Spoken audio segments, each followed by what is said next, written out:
She's my sister, my one and only sister, little sister.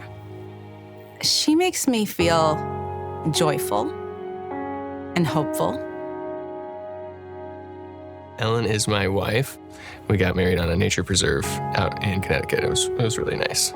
Ellen does a great job of it's like her mom's mantra, and I think she's adopted it. It's just like moving the ball forward every day. And she does that in work, but also just in family life. She's been dealing with a medical illness that developed when she was 25. She thought she was sick and she had a swollen gland, and that started her down the road of the lymphoma diagnosis, working through chemo and radiation. But she got through that, and then again, we were all like, okay, that's it. We were ready for the next sort of adventure, I guess. You're always nervous in your first kid. You don't know what's gonna happen or like what's supposed to happen. And when she was having her baby at the hospital, she started feeling short of breath, and she called me. And come to find out, after women have deliveries, then the changes in their cardiovascular system was putting more strain on her heart. They had asked her to start just taking her blood pressure more regularly at home. Weekly, her blood pressure would keep spiking, and so we'd go in, they'd increase her meds, maybe add her on another med. Again, she's young, and we're getting another heavy diagnosis of a valvular problem, her aortic valve.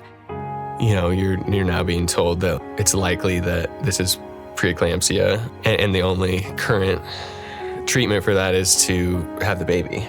And with the timing at 22 weeks, there are difficult ways to talk about that. And we are talking to the surgeons, and she, again, is postpartum, not feeling well. And so she's been given a lot of things. Like, well, if you go on this valve, you're going to have to be on a blood thinner. And if you have a blood thinner, then you won't be able to get pregnant again. And that's a lot to lay on anyone. At 26 weeks, we went into the hospital, and she was not allowed to leave at that point. Your blood pressure's pushing through the medication. It's getting to a point where it's untenable for your health. It was just decided that it was time that for both of them. The doctors would come out and say, okay, we just took her off the heart-lung machine. We're going to go back and, finish up, but everything's good. And then we didn't hear anything for an hour and a half or 2 hours. And we're like, everyone's left the waiting room except for us. And we found out later, she wasn't coming off. They had to, resuscitate her multiple, We didn't know what was going to happen.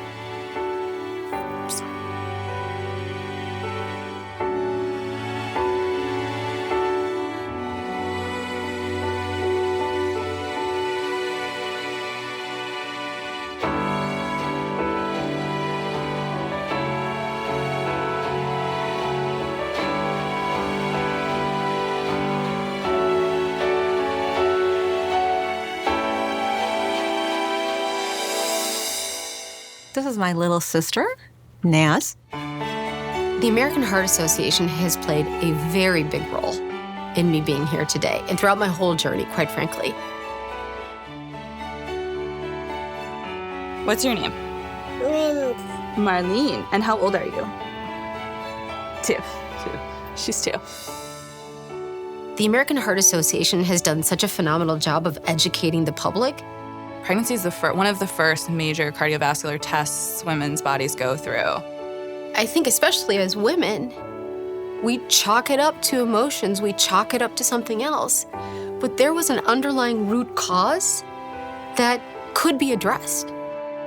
Living through it with my sister, but just knowing as a physician as well, women present differently. And so you have to be able to educate people and to understand how they may be presenting and what they need to talk to their doctors about. We learned through, resources like the American Heart Association that, those types of blood pressure readings and preeclampsia in general, the changes to your vascular system, what that could have meant for Ellen. Every woman that you know has a heart. And every woman that you know, you want that heart to be healthy. And research fuels innovation, and you never know who's going to need it. Marlene's PDA closure, they ended up doing just a catheter surgery where they went through her femoral artery and inserted a tiny little bit of memory metal into this duct in her heart and closed that. Just a few years ago, that would have been a much more invasive surgery.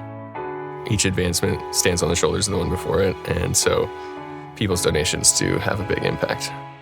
After 5 years of continuing to take care of myself, follow the guidelines, I am now off the transplant list and I am rocking it. I'm very healthy, thankfully. And I'm incredibly grateful to everybody who has helped me stay alive for my family. My sister means the world to me. She is a very positive and loving person. And every day that we have her in our lives is a blessing. She is just a little miracle. She's on no medication. She's like completely normal 2-year-old now. And you would never know.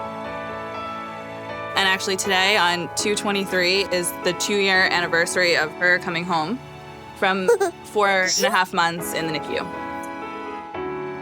It's just every day is really like the best day ever. Can I have a kissy? Yeah. Yeah? Every day that I get to like wake up with Marlene, I really am that happy. It's really cool. She's my sister, and she's a survivor.